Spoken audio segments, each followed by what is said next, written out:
இயேசு கிறிஸ்துவின் இன்ப இனிய நாமத்தில் வாழ்த்துகிறோம். இன்றைய வேத வசனம்: அவர் தமது அன்பின் நிமித்தமும் தமது பரிதாபத்தின் நிமித்தமும் அவர்களை மீட்டு பூர்வ நாட்களிலெல்லாம் அவர்களை தூக்கி சுமந்து வந்தார்.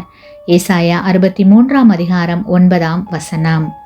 Today's Bible verse: In his love and in his pity he redeemed them, and he bore them and carried them all the days of old. Isaiah chapter 63 verse 9. நம்முடைய அனைத்து வேதனையில் இருந்து நம்மை விடுவிக்க நம் தேவனால் மாத்திரமே முடியும். ஏனெனில் நம்முடைய வேதனைகளை அறிந்தவர் அவர் ஒருவரே.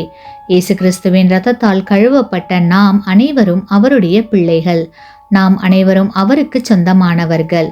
கோழி தன் குஞ்சுகளை பாதுகாப்பது போல் நம்முடைய தேவன் நம்மை அனுதினமும் பாதுகாத்து பராமரிக்கிறார். நம்முடைய தேவனாகிய கர்த்தர் நம்மேல் பரிதாபப்பட்டு நம்மேல் கிருபையாய் இருக்கிறார், அன்பாய் இருக்கிறார். ஆகையால் நாம் வேதனைப்படுவதையும் கஷ்டப்படுவதையும் அவர் ஒருபோதும் விரும்புவதில்லை. நம்முடைய துக்கம், கவலை, பாரம் எல்லாவற்றையும் அவர் தன்னுடையதாக ஏற்றுக்கொள்கிறார்.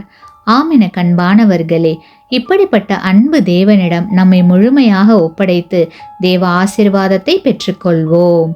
ஆமேன். நீங்கள் பெற்ற இந்த ஆசீர்வாதத்தை மற்றவர்களோடு பகிர்ந்து கொள்ளுங்கள்.